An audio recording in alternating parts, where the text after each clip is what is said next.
And when I say it's a scam, it's because of the way they've overblown it.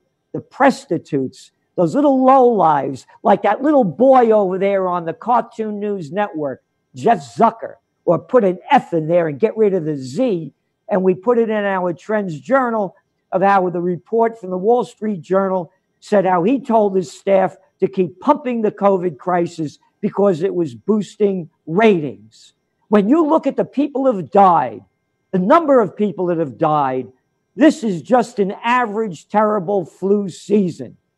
And they've destroyed the global economy, destroyed the lives of hundreds of millions of people, tens of millions of businesses, because these slimy, low-life politicians, they could give a good damn about other people working and earning a living, because they suck our money off us in the name of taxes, like that little fat boy de Blasio over there. Wow. This clown has never worked a day in his life. That's true. We all know that. And most people don't know his real name is Warren Wilhelm. Bill de Blasio is not even his own name. So he's in this political space here under an alias. Okay. But Gerald, more important than that, the markets.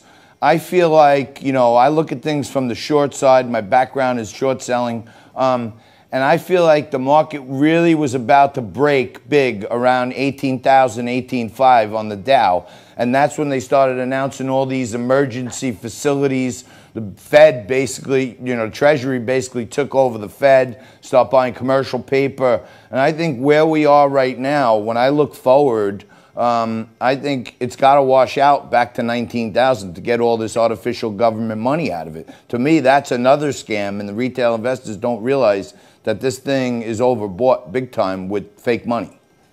Oh, yeah, you nailed it 100%.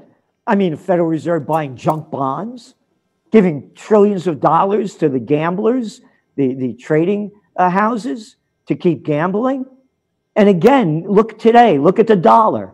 The dollar's now starting to weaken because of all the money that they're pumping in. But again, it's only going to go so low because now the ECB just announced they're going to dump in, another $1.7 trillion or something. The Chinese, the yuan, is now down to 2008 lows against the dollar. So the whole situation is a total fraud. Right in front of our eyes, like nothing that we've ever seen in our lifetimes. Yeah, no, I'm totally with you. And, you know, I was saying this back in 2008 that, you know, there was a government Ponzi going on. The government is lending money to the banks at zero. And the banks are going and buying treasuries, U.S. treasuries, getting paid 2%. So why would they ever lend to small businesses in America? And now, you know, all this PPP and all this other stuff, 30 million small businesses in the country. 1.7 million actually got the PPP. So what about these other 28 million businesses and in metro areas where they're now getting their windows kicked in, even more expense? What's the real effect on the forward economy here? Well, again, what you just said, they locked down the cities already. Now they've put them on curfew. And now the violence continues. It's only going to get worse.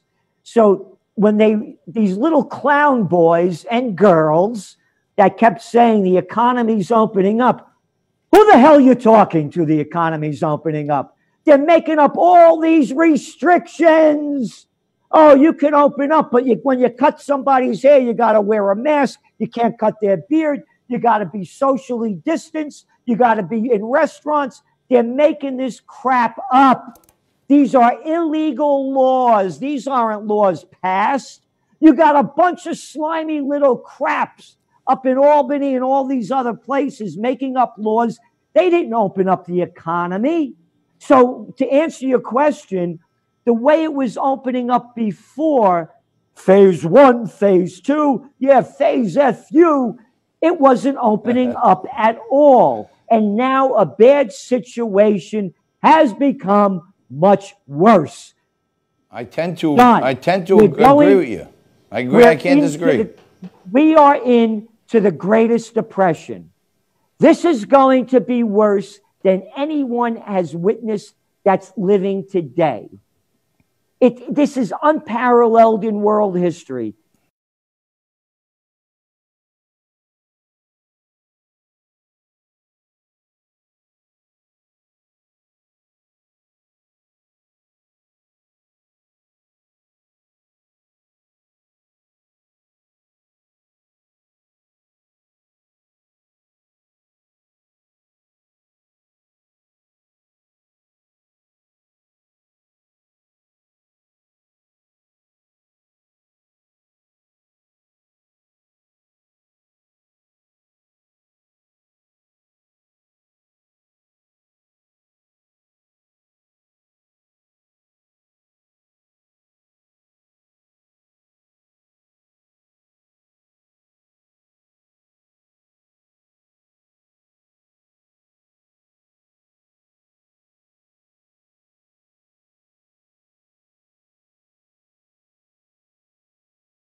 forcing us to wear masks. Oh, human beings were born to wear masks. I'm sure you saw the baby Jesus. He had a mask when he came out. Buddha sitting on that lotus blossom, he had a mask. When Moses came down with them 10 commandments, he had a mask. Masks are normal.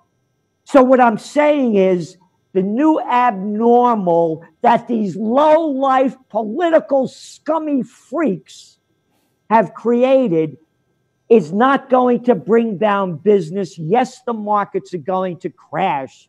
It's only a matter of time. And one of the big companies, the mall companies, just what?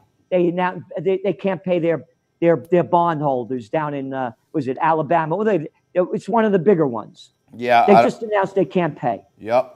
Yeah. And now who's suing Gap? You mentioned Simon Properties. I think they're suing Gap for not paying their rent. Exactly.